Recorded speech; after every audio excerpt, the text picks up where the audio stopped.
Have you ever gone out to eat and spent the entire meal trying to appear comfortable? Or perhaps you've gotten home after a long day of masking and realized you're hungry, but you have absolutely no energy left to cook?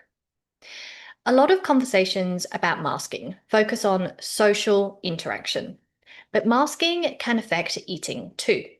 And for many autistic adults, the impact can be much bigger than people realize. Hi, I'm Dr. Jessica Bays. I'm a researcher in nutritional psychiatry, and I focus on how nutrition impacts mental health, particularly in autistic adults. And today I want to talk about the relationship between masking and eating, because eating is often deeply social, sensory, and emotionally loaded. And when masking is layered on top of that, it can become exhausting very quickly. Now, when we think about masking, we often think about eye contact, facial expressions, or social scripts. But masking can happen around food too.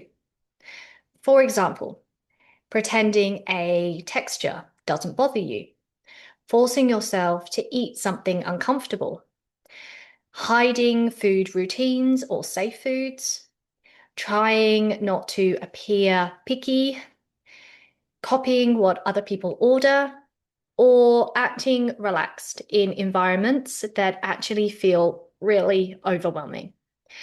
And sometimes masking around food starts very early, particularly if someone has repeatedly received messages that their eating habits are childish, difficult, dramatic, or socially inappropriate in some way. Restaurants can also involve multiple layers of masking at once. There may be loud background noises, strong smells, bright lights, crowded spaces, unfamiliar foods, unpredictable textures, and social expectations happening simultaneously. And while trying to process all of that, there's often this pressure to appear easygoing, socially appropriate, and not make anyone else uncomfortable. So, social eating can become less about enjoying food and more about managing the environment and monitoring yourself. One part of this that I think is especially important is what happens afterwards, because masking takes energy. Research shows that autistic masking is associated with cognitive fatigue, emotional exhaustion, stress, and burnout.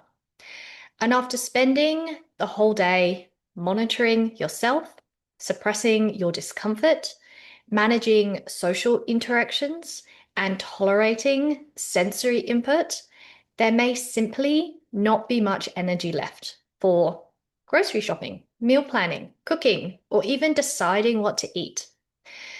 So, if you regularly feel too exhausted to cook after work or social interactions, that makes sense in the context of masking and cognitive load. Research in autism has increasingly explored the impact of masking or camouflaging behaviors, and studies suggest that masking can increase stress and mental fatigue, particularly when it involves sustained self-monitoring and suppression of natural responses. And from a nutritional psychiatry perspective, chronic stress and nervous system overload can affect appetite, motivation, executive functioning, emotional regulation, and energy levels overall. So, eating difficulties don't happen in isolation. They're often connected to the broader demands someone is managing throughout the day. I also think there can be a lot of shame around what happens after masking. For example, relying on takeaway, eating the same foods repeatedly, or only being able to manage very simple meals, or not having energy to cook at all. But after prolonged cognitive and sensory demand, the nervous system often prioritizes predictability, familiarity, and low effort. So, reaching for safe foods or convenience foods after an exhausting day isn't a moral failure. Often, it's your brain and body trying to reduce demand. If masking and social exhaustion affect your eating, it can help to think about reducing demands rather than increasing pressure. So that might involve having low effort meals available, co- reducing cooking expectations after social days, planning recovery foods, choosing quieter restaurants, checking menus beforehand, eating before social events, or giving yourself permission to accommodate sensory needs openly.